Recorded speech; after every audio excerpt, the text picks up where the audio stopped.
Assalamualaikum warahmatullahi wabarakatuh. Halo, apa kabar sahabat MPD sekalian? Para penonton yang tentunya ada para pemuda harapan bangsa dan ada para pemudi harapan pemuda. Pada hari ini kita bertemu lagi di podcast MPD yang insya Allah Ta'ala pada pertemuan sekarang kita akan membahas tentang kesehatan mata. Tema yang sangat menarik, tema yang penuh dengan faedah tentunya, tema yang syarat akan makna. Kalau sekarang itu mungkin para sahabat sekalian tahu kalau di thumbnail itu tuh tulisannya itu isinya daging semua seperti itu. Sudah bersama kami juga ada narasumber yang sangat setia menemani kita dari awal pertemuan sampai dengan sekarang membahas tentang kesehatan tentunya. Ada Dr. Agung Panji Widianto. Assalamualaikum dokter, apa kabar? Waalaikumsalam warahmatullahi wabarakatuh. Alhamdulillah sehat ya. Jazakumullah khairan atas kesempatannya senantiasa menemani kami membagi faedah kepada sahabat-sahabat MPD sekalian yang di rumah tentunya. Tentunya langsung saja tanpa berpanjang lebar kita akan membahas tentang kesehatan mata ya dok ya. Ya. Seperti yang kita tahu kalau virus corona atau COVID-19 ini sudah melanda di seluruh dunia. Dan masuk ke Indonesia itu dari awal bulan Maret tahun 2020 ya dok ya? Iya. Dan sebab itu juga banyak hal terdampak dok. Dari mulai perekonomian, banyak orang yang harus beradaptasi untuk berjualan yang dibutuhkan oleh masyarakat pada saat kala pandemi seperti ini. Seperti berjualan makanan yang tidak mudah basi dan sebagainya. Dan juga kegiatan-kegiatan yang sebelumnya kita lakukan secara luring atau secara tatap muka, harus dilakukan secara daring nih dok, dan itu menyebabkan mata kita tuh bekerja sangat keras, terus-terusan ngelihat layar dari pagi sampai malam, habis rapat ada tugas dan segitu, dan seperti itu sampai 1 pekan penuh. Terkait dengan hal tersebut, sebenarnya kayak gitu boleh nggak sih dok? Maksudnya terus-terusan menatap layar, soalnya yang saya tahu ada beberapa yang karena terlalu sering menatap layar itu jadi mual dok. Jadi kayak ada efek fisiologis yang menyebabkan dia itu mual dok, seperti itu. Apa benar seperti itu dok? Ya sebenarnya kalau misalnya itu kan seperti kurang lebih kalau kita misalnya terlalu fokus pada sesuatu, ya kan, pekerjaan yang itu memang harus membutuhkan konsentrasi mata, pikiran, dan monoton pada satu kondisi. Ya memang dampaknya tidak akan sama setiap orang tentunya, tapi ada yang dia merasa mual, ya kan, mual gitu karena letih, ya memang lelah ya, sehingga nggak salah juga ada orang yang bilang kalau kerja di luar ruangan dengan kerja berat misalnya misalnya nyangkul di sawah gitu, itu lebih tidak tidak lebih lelah dibandingkan orang yang bekerja di depan komputer atau depan layar. Karena memang walaupun kelihatannya itu orang kerja depan komputer itu santai ya, cuma begini doang, ya kan, tapi itu konsentrasinya butuh konsentrasi pikirannya, fokus dari matanya, dan harus monoton melihat layar dalam waktu yang sangat lama. Ya memang dampaknya seperti itu salah satunya. Ya mungkin yang dirasakan mungkin mual, tapi ada yang merasakan seperti matanya cepat capek, pusing, ya kan, dan macam-macam. Respon tiap orang beda-beda. Ya tergantung seberapa atau bagaimana lelah yang ditimbulkan karena dia fokus dalam waktu lama dalam kerja monoton itu di depan layar itu. Nah kalau udah seperti itu kan tadi respon tiap orang beda-beda nih dok. Kalau saya sendiri pernah ngalamin, ini pengalaman pribadi teman-teman ya.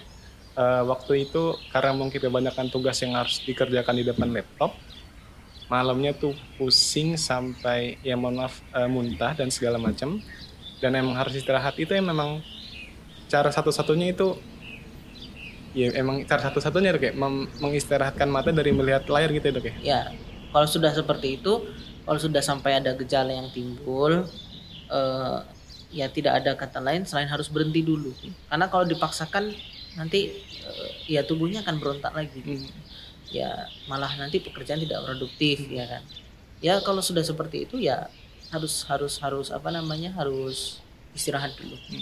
Oh seperti itu. Jadi biar kembali fokus lagi, biar lebih produktif lagi dok ya. Soalnya kan takutnya dipaksain malah tugas yang nggak selesai, terus badan pun nanti sakit-sakit. Ya badan sakit, kerja yang nggak selesai ya kan, jadi malah nambah urusannya nanti. Bener. Nah untuk terapinya sendiri itu ada nggak sih dok? Misalkan kita melihat layar 60 menit 1 jam, terus kita supaya si mata ini nggak lelah, dan ya intinya nggak lelah, dia itu harus melihat ke sisi lain. Ya terapi untuk merilekskan mata pada saat pekerjaan daring itu ada nggak sih dok kira-kira? Ya intinya kalau misalnya memang harus bekerja di depan layar ya kan, apalagi kondisi sekarang ini, ya memang ada beberapa hal-hal yang harus diikuti ya, terkait dengan apa namanya, supaya kondisi bekerja di depan layar itu nyaman. Tidak hanya untuk mata sebenarnya, tapi itu untuk ke badan semuanya. Yang pertama ya jelas harus mengkondisikan layarnya dan ruangannya. Jadi usahakan cahayanya cukup ya kan, tidak terlalu terang. Terus kemudian cahaya komputernya juga jangan yang full brightness-nya, kayak yang pokoknya senyaman mungkin lah, senyaman mungkin. Tidak redup dan juga tidak terlalu terang gitu. Pokoknya bagaimana mata kita nyaman ya kan. Karena kalau redup juga kita susah melihat ya kan.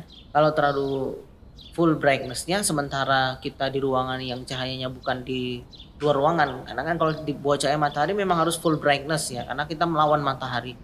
Tapi kalau di dalam ruangan yang itu pencahayaannya yang sudah cukup, tidak harus terlalu terang. Kalau terlalu full brightness, terlalu terang, ya di antara penjelasan para ahli mata itu intensitas jumlah cahaya birunya akan semakin banyak ya kan. Apalagi cahaya biru itu kan seakan lebih mendekati ke arah violet dan ultraviolet. Jadi kan gelombang cahayanya kan semakin tinggi. Ya kan? Kalau semakin rendah kan di bawah merah kan infrared ya. Kalau semakin ke arah biru itu kan semakin mendekati apa namanya, dengan arah ultraviolet. Jadi ultraviolet kan kalau terlalu apa namanya ya, kalau cahayanya ultraviolet sendiri ya kan jelas itu berbahaya kalau dalam jangka waktu yang lama dan dia intensitasnya fokus ya. Intinya gitu, cahaya birunya harus dikurangi.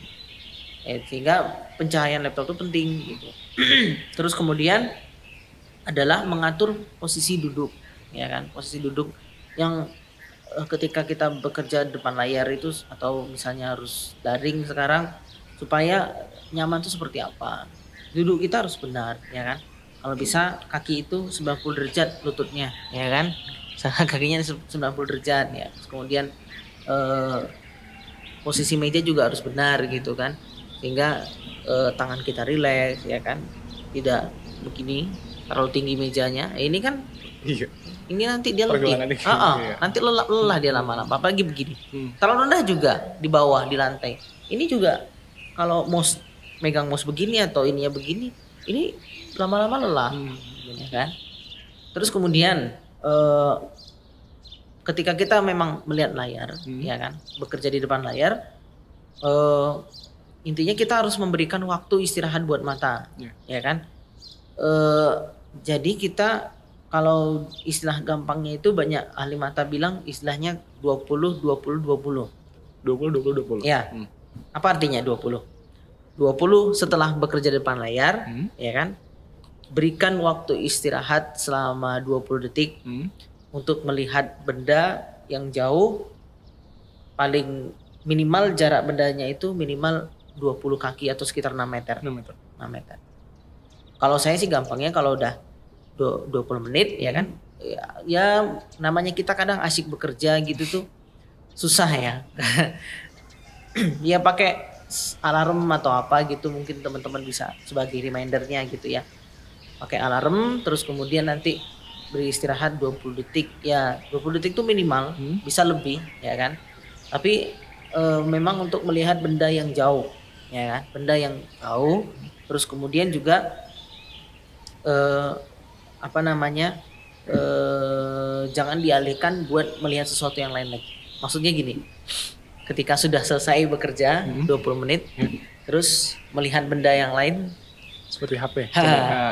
bukanya Instagram, Keseringannya gitu dong. FB. Keseringannya gitu. Jadi malah nge-scroll terus. Itu tidak memberikan istirahat pada mata, sehingga dia akan sangat cepat lelah dan seperti itu. Harus melihat benda minimal 6 meter ya. Kalau saya pokoknya gampangnya gini, cari benda yang paling jauh, benda yang objek yang paling jauh, pandang sejauh itu. Selama 20 detik. Ya, selama minimal 20 detik atau sampai mata kita merasa lebih lebih nyaman. Iya. Ada yang bilang usahakan mungkin objeknya kalau bisa yang warnanya hijau, gitu ya. Terus istilahnya akan mencerahkan mata. Hijau atau birunya biru teduh gitu. Ya. Terus kemudian selain itu juga ya, kenapa kita harus ada jeda seperti itu? Ya. Karena ketika kita melihat layar laptop, ya kan, depan layar itu juga kan kita akan terus-menerus melihat pada benda yang jaraknya dekat. Iya. Ya kan, jaraknya dekat. Nah, terus kemudian hal itu kalau kita terlalu lama bekerja di depan layar yang jaraknya dekat itu akan membuat mata cepat lelah. Kenapa? Karena otot-otot mata itu bekerja. Istilahnya kalau dalam ilmu kesehatan itu dia berusaha supaya mengakomodasi penglihatan itu. Karena kan semakin dekat otomatis lensa mata itu harus semakin dicembungkan. Iya, benar. Ya, supaya dia bisa melihat dekat. Nah, terlalu lama ini lama-lama ya itu salah satunya bisa menyebabkan kerusakan mata kalau dia tidak diistirahatkan, tidak diberi jeda istirahat. Kurang lebih seperti itu. Terus kemudian juga bagaimana supaya jarak kita atur. Ya, jarak ini dengan ini supaya minimal 30 cm ya kan. Karena kalau laptop sih biasanya 30 cm gitu. Jarang yang sampai begini. Cuma masalahnya kalau sudah berurusan dengan ini. Iya. Gak sadar waktu kadang-kadang. Kadang-kadang begini, kadang-kadang sambil tiduran begini. Sampai ketiduran malah. Sampai ketiduran. Yang nggak enaknya ketiduran terus duduk. Itu relatable. Kayaknya semua orang pernah rasain ya. Iya, mungkin gitu.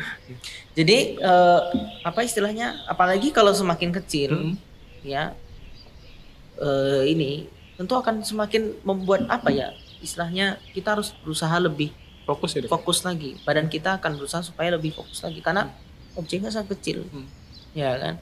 Belum lagi kadang kalau tugasnya bikin stres atau apa, itu kalau bisa jangan pakai HP lah. HP itu buat slow, buat santai. Tapi kalau sudah bekerja alihkan ke komputer atau laptop. Gitu. Jadi ada istilah dari para ahli mata itu 20 ya teman-teman, sahabat MPD sekalian ya. Terus juga nggak cuma matanya doang yang dikontrol, seluruh badan juga sebisa mungkin dinyamankan sehingga nanti lebih produktif dan tentunya bisa maintain mata tuh ke depannya supaya lebih sehat. Nah, tadi yang menarik gini, Dok. Tadi kan kalau kita terlalu fokus itu kan mata akan adjust supaya si itu kan jadi cembung ya, Dok ya? Iya. Berarti kan itu secara atau dalam istilah lain itu terlalu sering melihat layar dalam ruangan gelap itu menyebabkan penyakit minus begitu, Dok? Bener? Bukan. Jadi itu sebenarnya mitos ya. Itu Mas. Kalau misalnya jangan lihat layar lama-lama atau baca buku di ruangan. Sebenarnya bukan layarnya dia, bukan cahayanya yang kurang atau cahayanya yang ini yang menyebabkan mata minus, tidak. Tapi karena orang bekerja depan layar itu adalah objek yang sangat dekat, ya kan.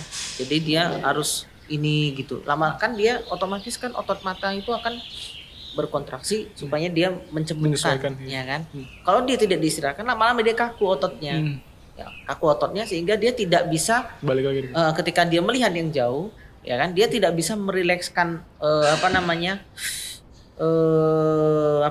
lensa mata itu supaya kembali ke posisi normal, posisi yang sangat rileks untuk melihat benda yang jauh. Terus juga faktor lain adalah memang mungkin selain menyebabkan lensa itu otot-otot untuk menyesuaikan, mengadjust lensa itu supaya itu sesuai untuk melihat benda-benda baik itu yang dekat atau yang jauh. Ada faktor di mana ketika misalnya memang bisa karena terlalu lama bekerja depan layar. Betul. Atau bisa juga ada yang menyatakan para ahli mata itu memang ada faktor genetik ya. Iya. Ya. Itu istilahnya di mana bola matanya itu cenderung lebih cembung dibandingkan orang normal. Sehingga otomatis ya kalau misalnya ya gampangannya ini bola mata ya, Iya. bola mata. Kemudian kita anggap di sini lensa mata. Iya. Ini matanya depannya. Iya. Ini bendanya, Iya. ya kan? Ini bendanya. Terus kemudian kalau misalnya orang normal ya, ketika lensanya bisa menyesuaikan, dia akan menjatuhkan benda itu tepat di retina. Bayangannya jatuh di tuat Ya, retina. jatuh di retina Iya. sehingga jelas. Iya, jelas. Nah, ketika memang dia lebih cembung, ya kan? Karena faktor-faktor yang tadi kita sebutkan, sehingga dia bayangannya akhirnya jatuh di depan retina.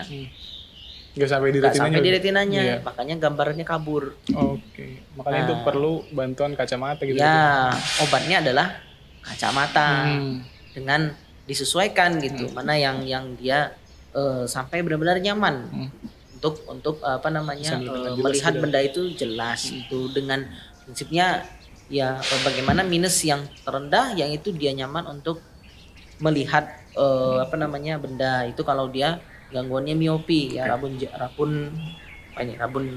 jauh ya tidak bisa melihat benda yang jauh. Terus kemudian sehingga kita jangan menyalahkan layar, jangan menyalahkan HP yang terlalu terang. HP yang terlalu terang atau melihat di tempat yang gelap atau ya intinya jangan salahkan dia bukan dia penyebab kerusakannya secara langsung bukan, tapi karena pola kita berinteraksi dengan hal seperti itu bagaimana ya makanya tadi perlu rehat 20 ya. Dan juga kita tidak bisa menyamaratakan dalam arti gini, karena tadi ada faktor-faktor genetik tentunya itu makanya ada seorang yang lebih rentan terkena minus walaupun dia hobi baca tidur. Misalnya ada 2 orang nih, saya sama Mas Dimas, ya kan? Saya kalau baca tiduran itu resiko saya untuk terkena miopia, rabun itu lebih besar dan lebih mudah, ya kan? Dan apalagi kalau diteruskan akan semakin cepat naik. Beda dengan Mas Dimas misalnya. Kenapa? Karena saya punya genetik seperti itu. Walaupun belum pernah cek genetik, tapi dari ayah saya. Ayah saya itu keluarganya semuanya pakai kacamata. Iya, berupa Pak tante, om, bapak saya itu kacamata semua. Ke atas lagi eyangku itu juga kacamata juga. Sampai saya kemudian adik-adik saya itu semuanya minus semua, minusnya tinggi lagi. Nah, sehingga memang itu faktor ya tidak bisa dipungkiri ya gitu. Ya sudah takdir terima aja. Moga jadi pala. Jadi nggak bisa diiri gitu. Buktinya teman saya yang ini kuat kok, dia baca ini tetap minusnya nggak naik-naik gitu. Ya makanya nggak bisa disamakan gitu ya. Dan itu kalau sudah ini kita lebih jauh ya ke dalam masalah mata. Orang yang seperti itu dia memang harus kontrol kesehatan matanya ke dokter mata. Kapan dia masih bisa dengan kacamata, karena jarak antara lensa dengan mata ini ada resikonya nanti akan semakin bertambah minusnya. Bukan karena lensanya ini, tapi karena kecembungan matanya akan semakin bertambah. Dan ini lama-lama bahaya. Bahaya. Kenapa? Karena kalau semakin cembung, lapisan retinanya bisa lepas. Namanya ablasio retina. Lepas dari dinding mata sehingga malah menyebabkan bisa kebutaan. Oh, berarti itu obatnya lasik. Iya, yang saya tahu harus ada lasik. Dan itu harus di atas 18 tahun ya, Dok ya? Supaya dia nggak berubah-ubah lagi retinanya. Itu kebijakan dokter matanya nanti yang ini. Memang harus usia yang dewasa. Dan juga tidak semuanya mesti seperti itu gitu. Karena memang balik lagi ke biasanya kondisi-kondisi sudah usianya sudah mulai faktor usia, kemudian faktor minus matanya, kemudian bentuk cembung matanya itu dokter mata yang ahli gitu. memang ada yang usia 20 tahun Udah atau dilasik 30 ya. tahun udah harus dilasik Dilasik. atas indikasi medis, Iya, bukan atas indikasi kosmetik. Iya. Itu biar dia nggak pakai kacamata lagi. Iya. Tapi atas indikasi ini karena minusnya terlalu tinggi. Iya. Kan minus ada yang ini minus ya, minusnya orang yang kita tahu mungkin minus 2, Iya. minus, bahkan sampan tertua ada yang minus 7. Iya. Tapi nggak menutup kemungkinan ada yang di atas 10 loh. Ada yang di atas 10. Ada. Itu bayangkan betapa ininya. Tebalnya, Dok. Tebalnya. Kayak seperti itu ya sudah lasik saja. Iya. Satu-satunya Ya, jalan berarti, Dok, ya? ya, tentu itu harus berkonsultasi dengan dokter Dokter tentunya. terkait. Berarti tadi sahabat MPD tadi sampaikan bahwa nggak semuanya harus dipukul rata seperti itu. Semua orang punya faktornya masing-masing. Tadi ada dari faktor genetik, faktor umur dan sebagainya. Dan kita jeda dulu. Setelah ini kita akan masuk ke segmen mitos atau fakta yang tentunya sangat menarik untuk sahabat MPD sekalian ikuti. Tetap di sini. Yuk bantu dakwah media Masjid Pagung Dalangan dengan berdonasi ke rekening BNI Syariah 074-544-8387. Partisipasi Anda sangat berarti bagi perkembangan dakwah media Masjid Pagung Dalangan. Kami mengucapkan jazakumullah khairan.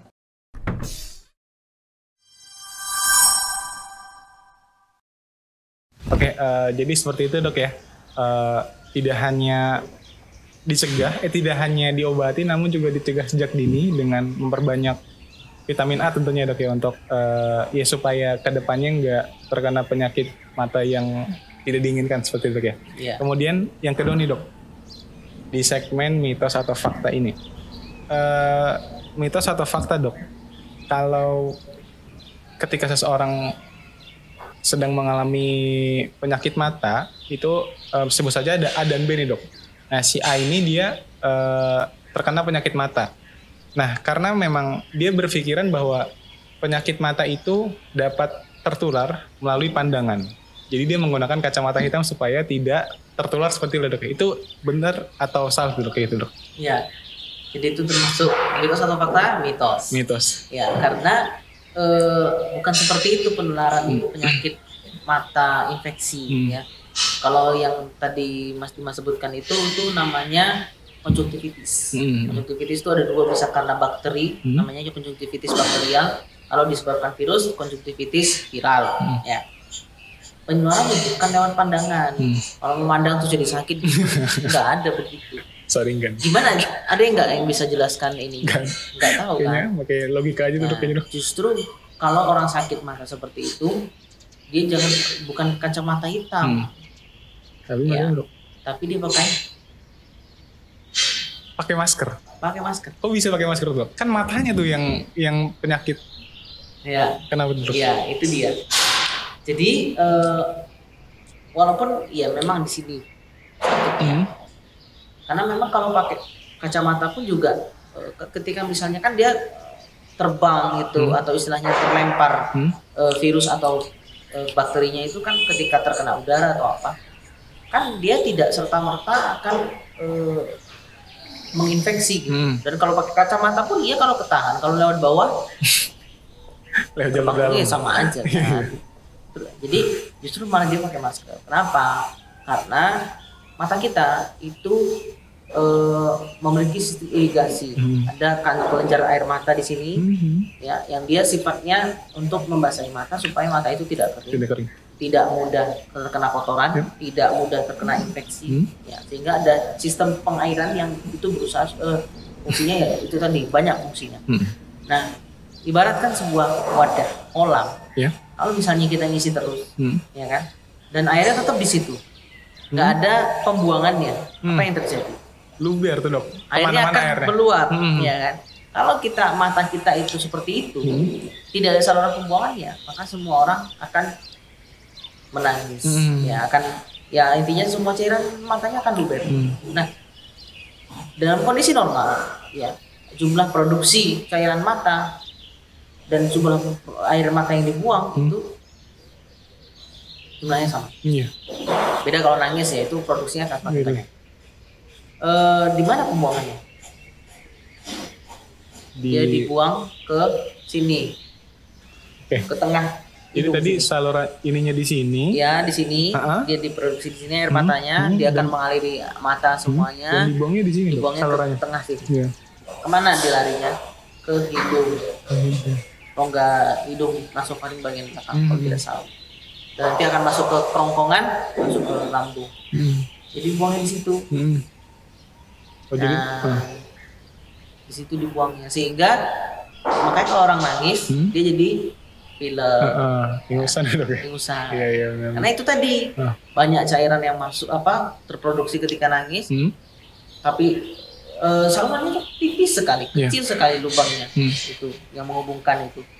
Luber iya dan masuk ke sini juga banyak, makanya ada ingusnya. Iya benar. Nah, ketika dia kondisi misalnya konjungtivitis, ya kan sakit, maka otomatis aliran mata itu akan membawa virus-virus dan bakteri atau bakteri-bakteri tadi ke area hidung dan mulut, sehingga ketika dia bernafas dan ngomong itu yang berisiko menularkan droplet atau menerbangkan virus bakteri. Makanya dipakai masker. Oh isi. Jadi ya intinya yang efektif itu malah pakai masker ya dok ya, bukan pakai kacamata hitam. Bukan pakai kacamata hitam.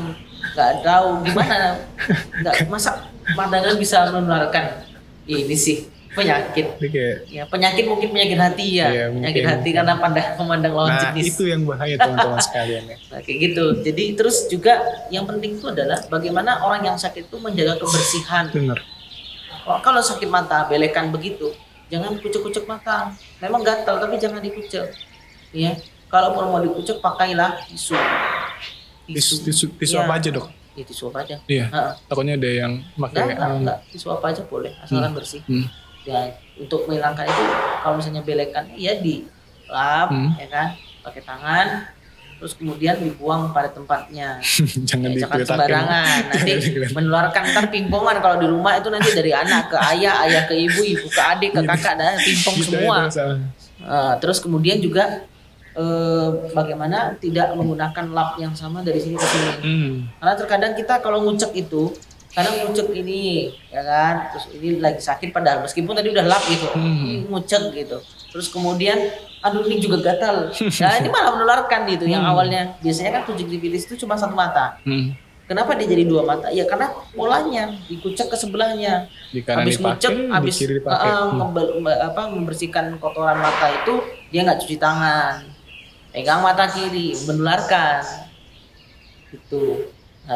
Jadi prinsip kebersihan tuh patut dijaga. Jadi nggak set A set B oke. Jadi yang depan jadi ini, yang belakang nggak gitu oke. Harus ganti, kanan kiri tuh harus beda ya. Iya harus beda. Jangan set A set B kayak kaset. Padahal udah ketinggalan zaman. Iya. Siapa yang pakai kaset sekarang? Udah jarang. Gak ada yang pakai kaset kayaknya sekarang. Iya. Kita sudahi saja dok. Oke. Terima kasih atas ilmunya yang sangat banyak bagi saya dan bagi penonton tentunya. Dari tadi mulai ada gerakan 20-20-20. Ini bukan gerakan macam-macam ya. Ini gerakan untuk merelaksasikan mata ketika sedang kegiatan daring seperti ini. 20 menit kerja dan 20 detik untuk melihat benda yang sangat jauh ya dok ya. Ya. Supaya mata tuh rileks dah, tenang lagi dah seperti itu. Terus kemudian tadi ada wortel yang ternyata itu dikatakan 90% mitos ya dok ya. Kalau itu dapat mengurangi penyakit minus dan penyakit mata yang lainnya. Dan kemudian ada tadi untuk penyebab minus itu ada berbagai macam. Jadi nggak bisa digenerasikan antara satu orang dengan orang yang lainnya. Dan cukup sampai sini saja pertemuan kita pada kesempatan kali ini. Terima kasih yang sudah menonton tayangan podcast MPD. Jangan lupa bagi penonton sekalian untuk berlangganan, klik tombol subscribe supaya nanti kedepannya bisa tahu nih MPD TV ini ada video-video yang tentunya insya Allah bermanfaat bagi teman-teman semuanya. Ya, atas perhatiannya kami ucapkan jazakumullahu khairan. Mohon maaf apabila ada kesalahan. Assalamualaikum warahmatullahi wabarakatuh.